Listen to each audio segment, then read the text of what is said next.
Oi, gente! Sabemos que o câncer de mama tem diversos tipos, subtipos, tratamentos, é um universo muito amplo e a gente sabe porque a gente troca experiências umas com as outras, aqui no canal, na nossa vida pessoal, no canal do Telegram que a gente tem também, e a gente conhece diferentes histórias, diferentes formas de lidar com câncer de mama, e entre as situações diferentes, a gente tem o câncer de mama metastático. E hoje ele vai ser assunto aqui no nosso vídeo. Bom, e como esse acaba não sendo muito o nosso lugar de fala, para fazer esse vídeo, a gente resolveu mergulhar fundo nessa área, nesse assunto. A gente foi atrás de informação para poder entender os desafios, as dificuldades. Então, vem com a gente agora nesse quadro Esse é Suspeito para Falar.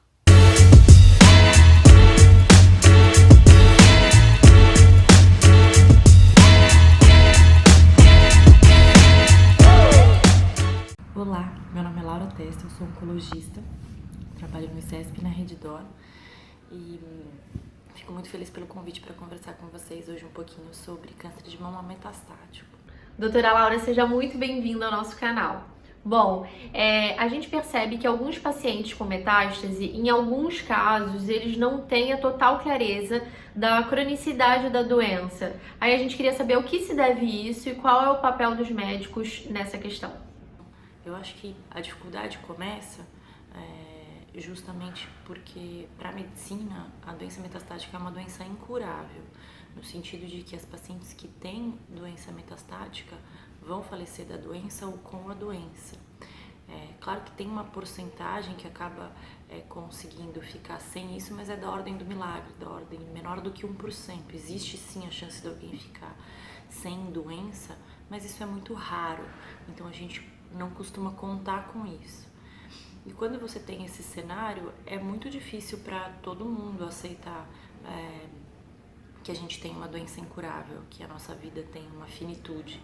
Então, eu acho que falar sobre a incurabilidade da doença é o que traz muita angústia para todos. E aí, tanto da parte do ponto de vista de quem costuma dar as informações, que é o médico, quanto da pessoa que costuma fazer as perguntas, que é a paciente, a gente vê que a gente não é um assunto onde a gente fica necessariamente tão confortável, né? Acho que a gente tem que desmistificar um pouco. Eu acho que esses vídeos aqui são justamente para a gente poder falar sobre isso, de quanto é possível a gente ter qualidade de vida nessa jornada. Então, cabe a nós médicos tentar desmistificar isso, sem simplesmente falar que tá tudo lindo, que é necessariamente uma notícia boa, mas trazer o que é real, o que a gente tem de reais expectativas e como fazer para a gente superar as adversidades no caminho. Realmente, desmistificar com informação de qualidade é sempre o melhor caminho. E ainda nessa área de informação de qualidade, conta pra gente, Laura, o que são os cuidados paliativos e por que existe ainda tanta dificuldade dos médicos falarem a respeito desse tipo de cuidado para os pacientes? Porque muitas vezes os médicos acabam falando pouco sobre esse assunto. Possivelmente porque cuidados paliativos remete às pessoas a ideia de cuidado de fim de vida, e falar de fim de vida é difícil,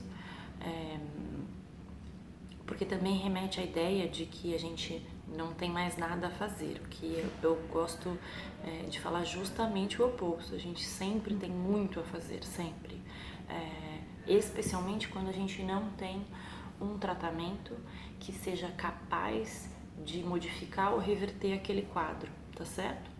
Então, os cuidados paliativos são uma especialidade maravilhosa porque ela é multidisciplinar na sua essência, e todas as pessoas merecem um cuidado multidisciplinar com todo o apoio e expertise disponível para cuidar dela em qualquer fase. E cuidados paliativos acaba sendo um resgate do que todo mundo devia fazer o tempo todo, que é sempre colocar o paciente no centro, sempre ouvir as necessidades e os sintomas e o que necessita ser paliado, o que necessita ser olhado naquele momento. Então, eu acho que a gente tem dificuldade de falar pela carga negativa que a palavra tem, né? Tem muita gente que tenta mudar o nome, tem gente que diz que é contra, e das coisas mais bonitas que eu ouvi é o real, da onde vem a palavra paliativo, né?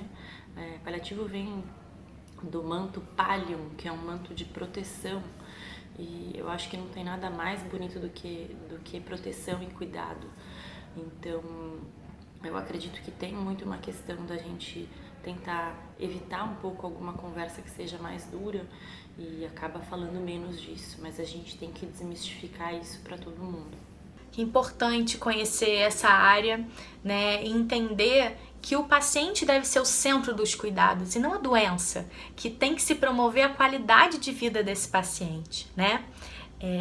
E falando nessa qualidade de vida, como fazer isso com um paciente que trata uma metástase há vários anos e não pode ficar muito tempo sem medicação? Pacientes que têm doença metastática, que têm uma doença avançada, habitualmente vão fazer tratamento praticamente contínuo, o que significa que ou essas pacientes estão em tratamento ou são pacientes que estão de férias de tratamento, tá? Em algumas situações, em alguns tipos de câncer de mama, existem tratamentos ditos de manutenção, que são tratamentos ativos, que vão combater a doença, mas que são capazes de manter uma qualidade de vida o mais próximo do normal possível. Em outras doenças, não existe um tratamento de manutenção tão simples e habitualmente as pacientes podem precisar de longos períodos em quimioterapia e isso pode ser difícil. Como que a gente mantém qualidade de vida nesse sentido? Eu acho que a gente tem que sempre tentar buscar o melhor equilíbrio entre quanta agressividade a gente precisa do nosso tratamento para de fato manter a doença controlada, versus o quanto disso traz de incômodo para a paciente. Então a gente precisa escolher o tratamento com a melhor eficácia, mas também com a melhor qualidade de vida. Eu acho que isso é algo que a gente tem se debruçado cada vez mais. É fundamental que a gente mantenha a doença sob controle, mas muito mais fundamental do que isso é manter a paciente bem. Então a gente precisa encontrar esse meio termo. Obviamente, isso é em relação ao tratamento, mas tem inúmeras outras formas da gente manter a qualidade de vida. A primeira coisa é cuidar da saúde mental e do bem-estar físico, né? Então a gente tem 1 milhão de formas de fazer isso diferentes, mas a gente tem que estar atento a isso. Então, manter a sua mente saudável, seja com novas atividades, novos desafios, coisas que te mantenham motivadas, terapia, tudo que for necessário para manter a cabeça em ordem é fundamental. E o teu corpo também precisa de algo que o mantenha bem. Então, atividade física é fundamental. Sempre bato nessa tecla 200 milhões de vezes. E atividade física tem que ser algo que você gosta. Isso não só para os pacientes com câncer de mama metastático, para todos os seres humanos. Manter o nosso corpo vivo e funcionando bem te traz a sensação de bem-estar e isso aumenta a nossa qualidade de vida independentemente de qualquer diagnóstico que a gente tenha. Então, às vezes a gente fica falando como fazer a qualidade de vida de uma paciente com câncer metastático ou não melhor, mas na verdade isso é para todo mundo tem que cuidar da alimentação, todo mundo tem que cuidar da sua saúde mental, todo mundo tem que cuidar do seu corpo. Então, somos todos um nessa luta. Verdade, doutora Laura, temos que cuidar do corpo, da mente, das emoções. Mas eu queria saber também como é que ficam os avanços médicos e científicos para os próximos 5 a 10 anos relacionados aos protocolos e também medicamentos para o câncer de mama metastático. Obviamente que eu não sei o que é, mas com certeza teremos muitas novidades. Existem dezenas de milhares, centenas de milhares possivelmente de pessoas dedicadas, fazem isso da vida. Tentar procurar novas alternativas de tratamento, de estratégias que possam beneficiar pacientes com câncer de mama metastático. Então, eu acho que das coisas que a gente tem olhado, que talvez seja o que a gente vê de mais promissor, que é a gente de fato conseguir curar pessoas, fazer com que a doença seja eliminada. A gente está longe disso ainda. Eu espero que em 10 anos a gente tenha algo nesse sentido, mas toda a terapia celular do ponto de vista de CAR T-cells que tem sido eficazes em doenças hematológicas estão tentando encontrar o seu caminho em neoplasias sólidas, em câncer de mama também. Possivelmente não vai ser para todas as pacientes, tá? Não acredito que a gente vai conseguir fazer com que todas as mulheres com câncer de mama metastático sejam curadas.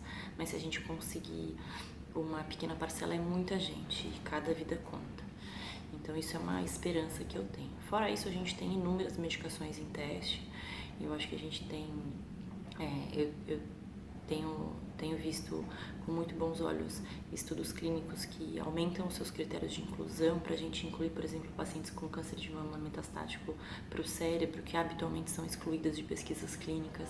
Então a gente está trabalhando nesse sentido de desenvolver tratamentos para essas pacientes também, e inúmeras drogas que vêm em diversos cenários para a gente conseguir melhorar o tempo de controle da doença com menos toxicidade.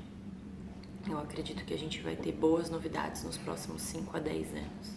Bom, doutora Laura, aqui no Suspeitas para Falar a gente acredita sempre no avanço da medicina e principalmente numa boa comunicação entre a equipe de saúde e os pacientes. Por isso a gente só tem a te agradecer por tanto carinho e pela clareza que você trouxe nesses assuntos que são tão importantes.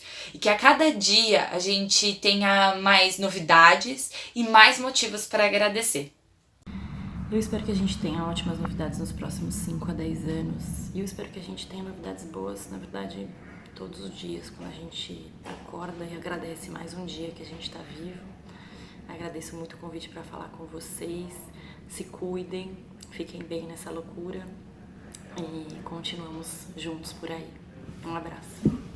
Tchau, gente! Eu gostaria de saber, assim, sobre as novas... Como que tá, assim, o contexto das novas medicações,